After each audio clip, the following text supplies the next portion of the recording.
মই ৰুণুমণি আপোনালোক সকলোকে মোৰ এটি স্কুলৰ নতুন ভিডিঅ'লৈ স্বাগতম জনাইছোঁ। আহকচোন চাওঁ স্কুলৰ এই এক্সপাৰ্ট টক প্ৰগ্ৰেমটি কণ কণ ছাত্ৰ ছাত্ৰীসকল থকাৰ বাবে আমি অতি সহজ এটি টপিক বাছি লৈছিলোঁ। সেয়েহে আহক আমি এই ভিডিঅ'টিৰ মাজলৈ আগবাঢ়ি যাওঁ আৰু সকলোৱে সুন্দৰ এটি কমেণ্ট কৰিব বুলি আশা ৰাখিলোঁ। তাৰ ওপৰত আমি আমাৰ বিদ্যালয়লৈ আজি আমন্ত্ৰিত কৰি আনিছোঁ বিহু বিশেষজ্ঞ শ্ৰীযুত নয়নমণি ৰাজখোৱাদা আৰু নয়নমণি ৰাজখোৱাদাক এখন গামোচাৰে আদৰিবৰ কাৰণে মই বন্দনা বৰা বাইদেউক অনুৰোধ জনাইছোঁ। এয়া নয়নমণি পেপাৰ এক্সপাৰ্ট হিচাপে জনা যায় শ্ৰীযুত অজয় বৰা দেৱক এখনি গামোচাৰে আদৰিবৰ কাৰণে মই সাবিত্ৰী বাইদেউক অনুৰোধ। এয়া অজয় বৰা এক্সপাৰ্ট হিচাপে ঢোলবাদক হিচাপে পৰিচিত শ্ৰীযুত গোবিন্দ গগৈ এখনি গামোচাৰে আদৰিবৰ কাৰণে মই বন্দনা বৰাক অনুৰোধ কৰিছোঁ। এয়া গোবিন্দ গগৈ। আমাৰ বিদ্যালয়খন PMCৰ অন্তৰ্ভুক্ত প্ৰধানমন্ত্ৰী ৰাইজিং স্কুল হিচাপে আমাৰ বিদ্যালয়খন অন্তৰ্ভুক্ত হৈছিল মূল বিশিষ্ট ব্যক্তি শ্ৰীযুত নয়নমণি ৰাজখোৱাদা মই আগ ধৰিবৰ কাৰণে আজি বিষয়টি মই অনুৰোধ জনাইছোঁ। পৰম শ্ৰদ্ধাৰ আজি এই মহাবিদ্যালয় কালৰ কথাটি মনতে পৰিলে দুৱাই যেন গাবলৈ তাত এজনে দৰ্শক থাকে।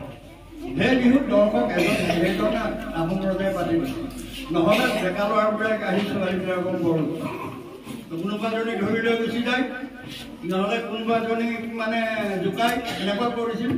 আৰু সেই আহোম ৰাজসভালৈ যেতিয়া সেই খবৰটো গৈছিল বা সেই অভিযোগটো গৈছিল, তেতিয়া আহোম ৰজাই কি কৰিছিল, গাঁৱৰ দাদা টাইপৰ মানুহ এজনক লাখুটিডাল লৈ হাতত বিহু খাই খাই গৈ থাকিব। গধূলি কিন্তু বিহু মাৰিবও নোৱাৰে, চাবও নোৱাৰে। এতিয়া আমি বহুত বিহুখন কৰি অলপ শুনিছোঁ, এতিয়া ৰাতি বিহুত এজন দৰ্শক আছিলে, তেওঁৰ নাম ক'ব নোৱাৰে কোনেও, আমিহে ভঙাই দিয়া হয়। তেওঁৰ নাম গোপিনী বৰা। গোপিনী বৰা এইকাৰণে কোৱা চব গোপিনী আৰু তেওঁৱে তাতো আঁতৰ বহি থাকিব পাৰে, তেওঁ বিহু চিহু মাৰিব নোৱাৰে। কিন্তু ল'ৰাই তেতিয়া আমাৰ ডেকা ল'ৰাবিলাকে বিহুত ভাগ ল'ব পৰা নাছিল। আৰু সেইটো সময়তে ডেকা ল'ৰাবিলাকে ঢোল পেঁপা লৈ ৰাস্তাই ৰাস্তাই বিহু মাৰি হুঁচৰি গাই গৈছে। আৰু সেই সময়ত শংকৰদেৱৰ নৱবৈষ্ণৱ ধৰ্মৰ আন্দোলন হোৱা নাছিল, গতিকে কীৰ্তন দশম আদি পদবিলাকো নাছিল। গতিকে তেওঁলোকে গাবলৈ যাওঁতে তেতিয়া ফুল কোঁৱৰ মণি কোঁৱৰ আদি গীতবোৰহে গাই গাই ৰাস্তাই ৰাস্তাই ঘূৰি ফুৰিছিল। প্ৰতিটো পদূলিমুখত গৃহস্থই চেলেং কাপোৰ এখন পাৰি, প্ৰথমতে চেলেং কাপোৰ পাৰিছিল, তাৰপিছত টকৌ পাত বুলি পাত এজাত পাৰি দিছিল। তাৰপিছত কি কৰিছিল, বুঢ়া পাণ এটা দি, তেতিয়া আকৌ পইচা কথা নাই, অৰিহণা নাছিল। অৰিহণাটো অসমত শংকৰদেৱ নৱবৈষ্ণৱ ধৰ্ম ষ্টাৰ্ট কৰাৰ পাছতে অৰিহণা আহিল। তামোল পাণ এটা সেৱা কৰিছিল আৰু ৰাইজে আশীৰ্বাদ দি তেওঁ আকৌ বেলেগ ফালে গুচি গৈছিল। আকৌ প্ৰতি ঘৰ মানুহে প্ৰতিমুখত তেনেকৈ আদৰিছিল। হুঁচৰিৰ প্ৰথম অৱস্থা সেইটো আছিল। সংস্কৃতি আমাৰ বিহু এনেকৈ আমাৰ মাজলৈ আহিছে।